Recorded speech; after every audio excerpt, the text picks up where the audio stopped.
आप सबके जीवन में घलो भगवान की कृपा से सुंदर खुशी ही खुशी आवे। अब एक सुंदर होली गीत के आनंद देवन।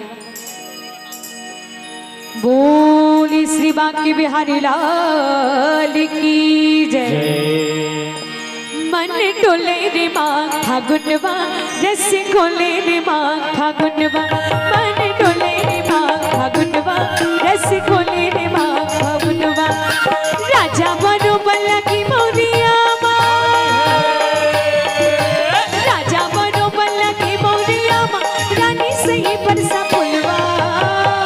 तो अंतिम गीत तो निवेदन करूंगा आप सबसे, अब तो ताली बजा दो दाई, अभी रात भर बजाना है बोले हो ना, तो अंतिम गीत है, अंतिम गीत में बदा देवत देवत तो ताली बजाना पड़ी। तो चलो सबके हाथ ऊपर, और जिनके हाथ ऊपर उनके तकदीर सुपर से और ऊपर, तो सब ला ताली के साथ गाना है का।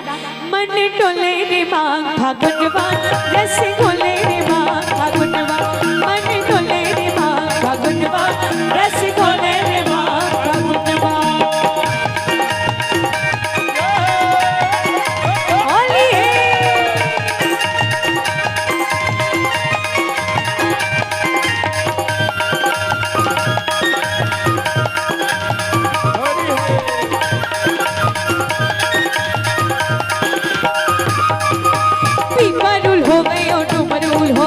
कस्ती के दू चारे मोहालू होवे, पीपरुल होवे डुमरुल होवे, कस्ती के दू चारे मोहालू होवे। चौरा चौरा मथड़ की नगाड़ा, चौरा चौरा मथड़ की नगाड़ा, ठाणे ठाणे माता डंडिया। मन डोले रे माँ फागुनवा, रस घोले रे माँ फागुनवा, मन डोले रे माँ फागुनवा, रस घोले रे माँ फागुनवा।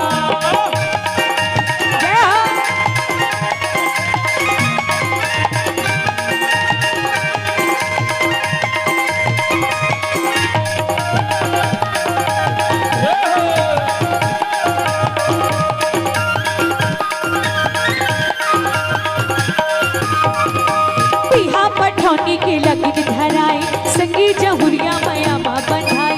बिहा पठौनी के लगन धराई, जहुरिया माया माँ बधाई। गावत बजावत चले चौथी यारी, गावत बजावत चले चौथी यारी, बाजारू जिसन बरतिया। मन डोले रे माँ फागुनवा, रस घोले रे माँ फागुनवा, मन डोले रे माँ फागुनवा, रस घोले रे माँ फागुनवा। राजा बनो बल्ला की मोरिया माँ, राजा बनो बल्ला की मोरिया माँ, रानी सही बरसा फुलवा।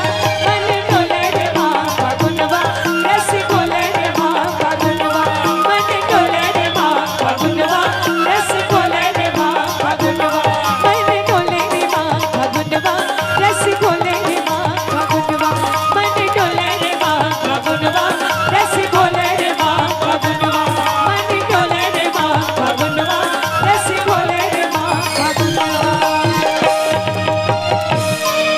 भोले श्री बांके बिहारी लाल।